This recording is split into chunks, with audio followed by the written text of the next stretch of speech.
എങ്കിലും ഇങ്ങനെ ഒരു പിന്നെ അതായത് ഒരു സമൂഹത്തെ മുഴുവൻ ഇങ്ങനെ പാകിസ്ഥാനിൽ പോകാൻ പറയാൻ പാടുണ്ടോ യഥാർത്ഥത്തിൽ? പാടുണ്ട്. ഈ വേണ്ടാത്ത ഈ ഇതൊക്കെ എടുത്ത് കളയുക. ഞാനിത് പരസ്യമായിട്ട് ഒരു ടി വി ചർച്ചയിൽ പറഞ്ഞതാണ്.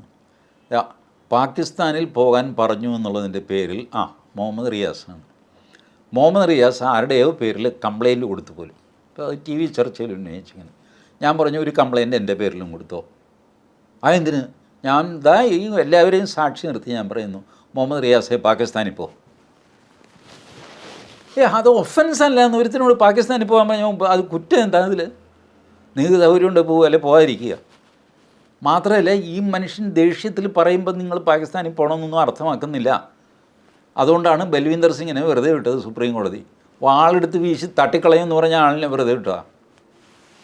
അതുപോലെ എത്രയോ സംഗതികൾ ഇവിടെ ഇപ്പോൾ ഫൂളിഷ്നസ് ഇങ്ങനെ നടക്കുന്നു.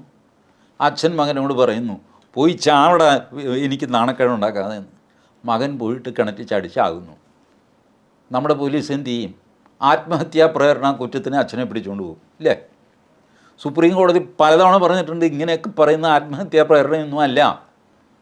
നമ്മൾ തന്നെ എത്രയോ തവണ പറയാറുണ്ട് വീട്ടിനുള്ളിൽ, എനിക്ക് ചത്താൽ മതിയായിരുന്നു എന്ന് പറയുന്നുണ്ട്, അല്ലെങ്കിൽ നീ പോയി എവിടെയെങ്കിലും പോയി ചാവ് എന്ന് പറയുന്നു. നമ്മുടെ ഭാര്യ പോയി കെട്ടി തൂങ്ങി ചാവുന്നു, നമ്മളെ പിടിച്ചുകൊണ്ട് പോകും. ഇപ്പോഴത്തെ നിയമം. കാരണം ഇപ്പം നിയമമൊക്കെ തീരുമാനിക്കുന്നത് ചാനൽ ജഡ്ജിമാരാണ്. ഒറിജിനൽ കാഴ്ചപ്പാടിൽ സുപ്രീം കോടതി പറഞ്ഞിട്ടുണ്ട്, ഇത്തരം പ്രസ്താവനകളൊക്കെ ചിക്കൻ ഹാർട്ടഡായിട്ടുള്ള പെട്ടെന്ന് ദേഷ്യം വരുന്ന ആളുകളുടെ കണ്ണിലൂടെ അല്ല കാണേണ്ടത്. ഇത് കാണേണ്ടത് മെച്യൂർഡായിട്ടുള്ള പ്രൂഡൻ്റായിട്ടുള്ള സിറ്റിസൻ്റെ കാഴ്ചപ്പാടിൽ കാണണം. തലയ്ക്ക് വെളിവുള്ള ക്ഷമയുള്ള പക്വതയുള്ള ഒരു മനുഷ്യന് ഇത് കേട്ട് കഴിയുമ്പോൾ എന്ത് തോന്നും? സാധാരണ ഇതിൽ പറയും, ഇപ്പോൾ മോഹൻദാസ് എല്ലാ മുസ്ലിങ്ങളും പാകിസ്ഥാനിൽ പോകണമെന്ന് പറയും. പക്വതയുള്ളൊരു മുസ്ലിമിനോട് ചോദിക്കുക, അങ്ങേരൊരു ചൂടന എന്തെങ്കിലും പറഞ്ഞിട്ട് പോകട്ടെ എന്ന്. This will be the reaction. ഒരു മെച്യൂർഡ് മനുഷ്യൻ്റെ റിയാക്ഷൻ ആയിരിക്കും. മോഹൻദാസ് ടി വിയിലിരുന്ന് പറഞ്ഞു ഇങ്ങനെ എല്ലാ മുസ്ലിങ്ങളും അങ്ങേര് പറഞ്ഞു എന്ന് വിചാരിച്ചിട്ട് നമ്മൾ പാകിസ്ഥാനിൽ പോകാൻ പോകും. അതൊക്കെ ടി വി ചർച്ചയല്ലേ, ഒരു ബഹളമല്ലേ, വീട്.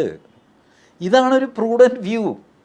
അല്ലാതെ അങ്ങനെ പറഞ്ഞു എന്നാൽ പിന്നെ ചോദിച്ചിട്ട് ബാക്കി കാര്യം എന്നൊക്കെ പറഞ്ഞ് ഇറങ്ങുക എന്ന് പറയുന്നത് ഈ ചിക്കൻ ഹാർട്ടഡ് സ്വഭാവമാണ്.